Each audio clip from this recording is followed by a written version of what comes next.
Arrest warrant has been issued for South Florida rapper Kodak Black. Officials say Bill Capri, better known as Kodak Black, violated the conditions of his pretrial release. This mugshot is from his initial arrest last year when troopers pulled him over for driving with an expired driver's license and tags and found drugs on him. Hey, look, come here. I'm not gonna arrest you on all right? This is just for the time being. Come on, officially. All right. Today, Broward County officially announced that Kodak Black will be going to trial for felony drug trafficking and possession in late 2025. Instead of being granted a rehab program, the court has decided to move forward with a full trial. Kodak didn't take the news lightly shortly after the announcement. He appeared on TikTok Live looking visibly upset and in rough shape, leaving fans shocked and concerned. All right, DP, thank you for the. Yeah, you was All right, coming up next, I want to play some Drew Hill. I got Camper, I got Anita Baker, all on the way. My name is Jimmy Rodriguez. I'm in for Shelby Russian today. Hot 105. We rushing today. Hot 105. This is when the buzz began to spread. Inside the courtroom, quiet conversations between prosecutors and law enforcement made it clear Kodak Black isn't getting another break. This time, he's headed straight towards sentencing. But the big question remains, how much time will he get? Meanwhile, body cam footage from Kodak's arrest has surfaced online and is quickly going viral, fueling even more speculation and concern.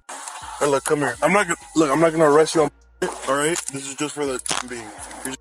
Come on, officially. All right. You know your license is no good, but I'm not too worried about that. That's a ticket, right? That's a ticket. What makes this situation even more serious is that Kodak Black was previously arrested on the exact same charges just 2 years ago in a separate case, officially labeling him as a repeat offender that history is now catching up with him. On February 28, 2023, Kodak, whose legal name is Bill K. Capri, admitted to using lean but denied being under the influence of any other substances. He also pleaded not guilty to both drug possession and firearm charges, setting the stage for a high-stakes legal battle. I was on the and I was asleep in front of my family house, bro. That's it. I was on that drink, sleep in front of my people's house. But that ain't illegal. And that ain't illegal. So all that shit is just the process that it had to be in other mud shot.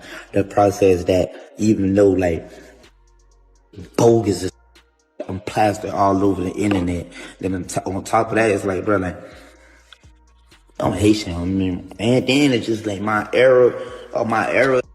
Like now, like man, you better. Shortly after Kodak's Instagram Live, federal agents raided his Florida home, arresting the rapper and seizing multiple items from the property. Despite Kodak openly admitting certain things during that live stream, his lawyer managed to pull off a surprising legal victory, securing a deal that sent Kodak to rehab instead of facing over 2 years behind bars. At the time, it was seen as a major win for Kodak and a rare second chance. Kodak, whose real name is Bill Capri, faced a judge Tuesday in Orange after turning himself in following an arrest warrant issued for violation of his pretrial release. Authorities said he tested positive during a random test earlier this month. What is this? I'm just not right about this situation. Black, addressing the judge after the pretrial release technician testified he may have mixed up the samples between Black and another patient. There's no way you tested positive. We can resolve that by way of a hair sample. I understand. That'll clear you. Judge Barbara Duffy then asking for a hair sample today to clear up the alleged mix-up, which Black refused, rather choosing to check into the Legacy Rehabilitation Facility for 30 days as part of his pretrial release. However, after committing the exact same crime again in 2025 and now being labeled a repeat offender, Kodak Black is no longer being given any leniency this time. He's going to prison. But to understand how long his sentence might be, it's important to look back at when he was first sent to rehab instead of jail for his initial trafficking and possession case. That decision put his career on pause for nearly a year. No new music, no Instagram Lives. Kodak seemed to disappear, and many fans moved on. But while in rehab, Kodak made serious changes. He focused on himself, worked out regularly, and wrote new music every day. It was a total transformation. When he was finally released, just a week later, he dropped his hit single Wack, which skyrocketed to 33 million views and shot him back up the charts. Unfortunately, that success may have gotten to his head. During this comeback wave, Kai Cenat invited Kodak to appear on his livestream, but before showing up, Kodak reportedly took something he shouldn't have. On stream, he appeared sweaty, disoriented, swatting at invisible things, and yelling incoherently, shocking viewers and raising serious concerns about his sobriety. I always say, but at times when it feel good, that's when you say it sometimes. Yeah. I thought your name was Bubba. Hey, oh. As the True Kodak Black fans were heartbroken and confused after spending nearly 2 years in rehab and making such a strong comeback. Why would he fall back into old habits so quickly? The backlash was intense, with many questioning his choices and expressing disappointment. In response, the very next morning after the chaotic live stream, Kodak jumped on Instagram Live to try and clear the air. He addressed his fans directly, attempting to explain what happened and calm everyone down, hoping to salvage both his image and their trust. Say y'all people like who be on that, y'all be on all type of shit. Y'all be on shit. Say all type of stupid. But I take me one person and y'all be so hurt. Y'all wanna like it anyway. Yeah. Everybody else who be coming like on that timing, they ain't got no motion. They broke, they hurt, they something, or they trying to come into life some kind of way and trying to like look any type of look. Yeah, I could come in that way. Oh, I think you need help. Oh, look, bro. Try to like, and then, With millions of fans disappointed by his apparent relapse and bizarre behavior on the live stream, Kodak Black's image took a major hit. The viral moment made him look completely out of control and, sadly, things only spiraled further from there. Inspired by Kai Cenat, Kodak launched his own live stream channel, hoping to ride the same wave. But it quickly turned chaotic. Viewers were stunned as Kodak was seen jumping on his kitchen counters, speaking incoherently, sometimes not, even in English. What was meant to be a comeback platform became another troubling episode in his downward spiral. What you want a Mac? Got some shit that got to say, baby, to the boy, got some shit in this boy, on you on your back. That's stuff on the Mac. Hey, stuff on the Mac. Then a bed rest, there's a long nap, because she took it out today, and you can't do it back. You can't help. This was just the beginning of Kodak Black's troubling downward spiral. Things took an even darker turn when he appeared on Instagram Live again, this time openly saying he was just waiting to die. The heartbreaking moment shocked fans and sparked serious concern about his mental health, as it became clear that Kodak was in a deeply vulnerable and dangerous place. Again, while we waiting on other people too, right? Other people, they don't know how to let time do its thing. Hey, bro, like let time do it, bro. Time is the best. What you call it? Whether it's gonna heal or whatever, it's gonna let time do it.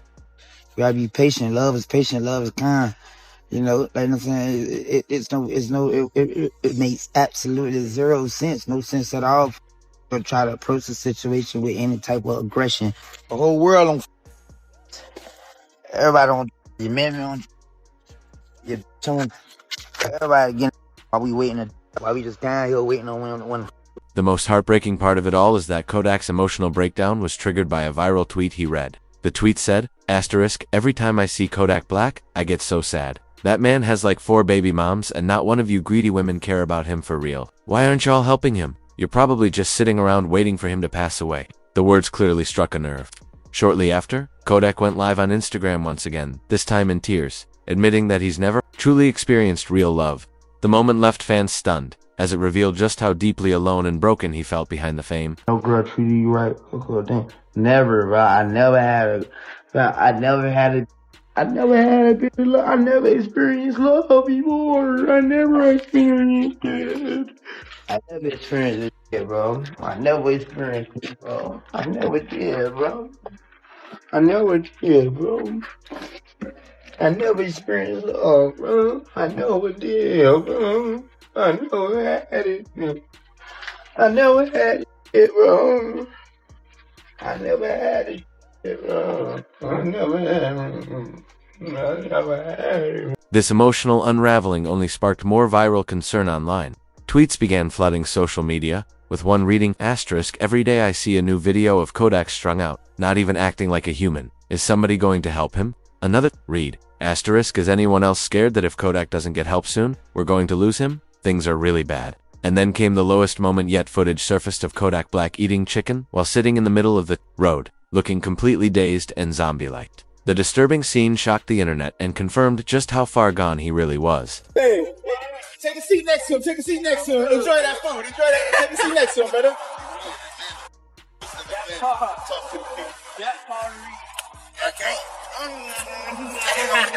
Hold on, I want to be part of Bro, I want to join that, bro. I want to be down here.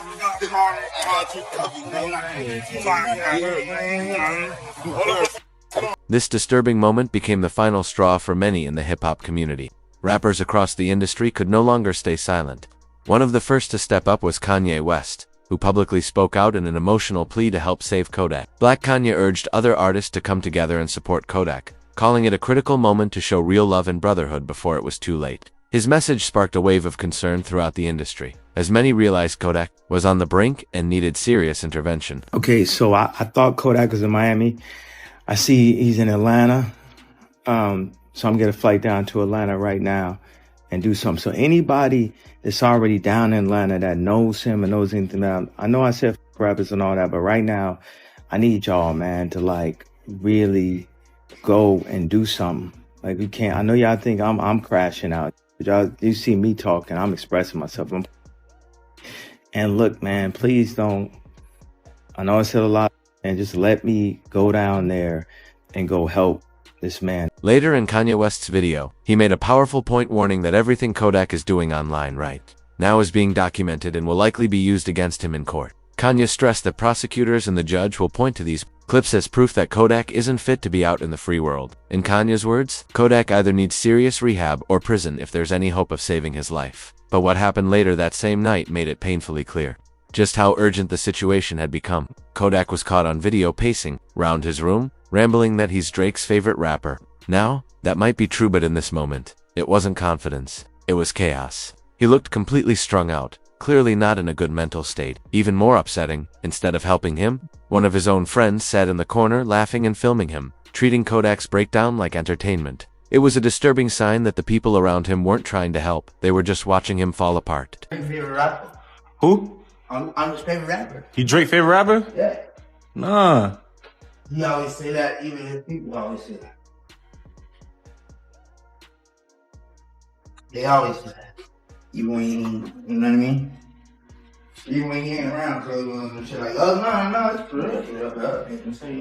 real. This would ultimately be the breaking point. The viral videos and growing concern finally caught the attention of rapper Bunk, who decided to step in. Deeply moved by Kodak's situation, Bunk publicly reached out, offering his support and urging Kodak to get help. In his message, Bunk emphasized that Kodak's biggest problem wasn't just addiction, it was the people around him. He made it clear, Kodak doesn't just need rehab, he needs a whole new circle of friends. Bunk's message hit hard, highlighting what many fans had already feared, that Kodak was surrounded by enablers, not supporters. Right now, man, we worried about you. You don't look too healthy. And from the outside looking in, it's obvious that you're and I don't believe for one second you just doing for your own enjoyment. Nah, you trying to find something to fill up that void that's within your chest. See, I've been where you at right now. But by the grace of God, I'm clean. Them strongholds have been pulled down. Them chains are broken. So I'm qualified to talk about this. You got to make a decision, bro. You got too many people looking up to you. And from one father to another, got to set the right example for your son. This coming from somebody who genuinely cares. So if you come across this video, you want to sit at the table, break bread, man. However, just a week later, things took another dark turn. While attending a local football game, a fan approached Kodak with good intentions, telling him, "I love it when you're sober." But instead of taking it positively, Kodak snapped. He became visibly angry, pulled out his phone, and immediately went live on Instagram, lashing out with aggressive and heated remarks. The outburst shocked viewers and further confirmed that Kodak was still in a fragile, unstable state, struggling to handle even the most supportive comments without spiraling. Say I love when Kodak's sober. Change sober. I look sober. Tiger's going for two. I know it's sober. For what? For what? Look at all this money. Look at all this cash. Sober for what? Too young, sober. Young, sober. Kodak Black later made another public appearance at a Baltimore Ravens game, but once again, he looked completely out of it. His behavior raised serious concerns, especially when he approached star quarterback Lamar Jackson to show support.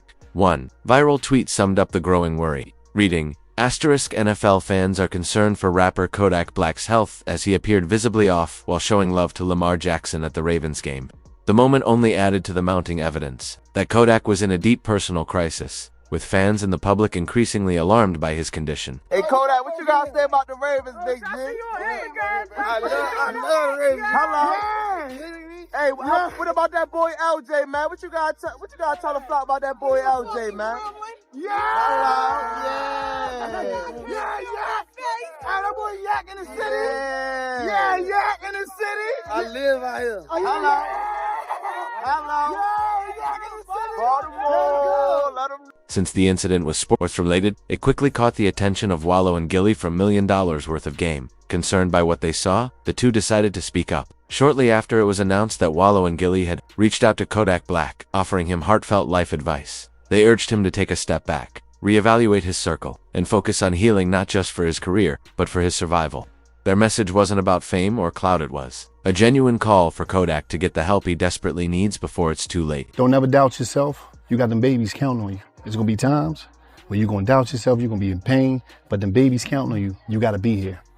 And I'm telling you that because a lot of people get around you and they see your success and they say, oh man, a lot of people need you, and they yes man you. I ain't here to yes man you. You know me, every time we connect with you, you know I got love for you. Not because I need you, I got love for you because you're a young cat and I was young, Gil was young. Live. And I'm telling you that because you see that love that lady get, you see how you light up when I talk about your babies? Live. These people want to laugh, they want to joke, they want to criticize. They don't know your pain, I don't know your pain. But I know one thing, them babies counting on. Wallow and Gilly tried to reason with Kodak, reminding him that his life isn't just about him anymore. According to Google, Kodak has 5 children and is the main provider for his entire family. His mother depends on him, and his recent behavior could jeopardize everything they rely on. But just when it seemed like Kodak might take their words to heart, the very next day brought another shocking twist. He was invited to the White House. Instead of using the moment to show growth, Kodak made history for all the wrong reasons, becoming the first rapper ever to visibly tweak out while at the White House, leaving fans and critics stunned. Imagine a world if all of us was just one color. If all of us was just blue or green. Oh, if everybody was smart, you gotta have some dumb people. Oh, what if everybody was rich? Who's gonna take the trash out? The incident quickly went mainstream viral, sparking headlines and intense backlash across social media. Kodak was flooded with calls and messages from family members, his record label, industry peers, and just about everyone you could think of. The pressure became impossible to ignore. Realizing the weight of his actions, Kodak decided to speak out. He issued a public apology, expressing regret for how far things had spiraled and stating that he wanted to turn his life around. More importantly, he vowed to use his influence to inspire change not just for himself, but for others struggling with the same battles. Honestly, I'm sorry to everybody. I'm sorry to the people who I heard it. I'm sorry if you don't understand me. I'm sorry if you just don't like me. I'm sorry, and I'm sorry, and I'm sorry to everybody that I've wronged, and I'm so sorry to all the times I made my mom cry, and I'm sorry to all the girls whose heart I broke. I'm sorry to young Miami. I'm saying. For kind of disrespect and all and stuff like that. She accepted my apology. Later that same night, Kodak finally responded to Kanye West's public message. On IG Live, he said, *Kanye's a real one. You wanna know why? He's the only dude who still likes Diddy. I'm pretty sure the feds are gonna seize all that boys' accounts. But Kanye, he just did some real stuff. Kodak then surprised fans by saying he wanted to collaborate with Kanye, adding, *you know what? I'ma do a collab with you so we can get some money. It was a rare moment of clarity and respect, showing Kodak was still paying attention to those trying to help him. Yeah. Kanye a real one. You know why you a real one? Cause I'm some whole kind of Kanye the only tell did it cause he know he ain't a lot of the other look at me. I'm clean in her why Kanye. The most concerning part of all this is that everything we've just gone over, every live stream, every viral moment, every public breakdown, is likely to be packaged up and presented as evidence in Kodak's upcoming trial. And that raises a serious question. If you were the judge watching all of that unfold, what would you decide? Would you sentence Kodak to prison, or give him another shot at rehab? Applause.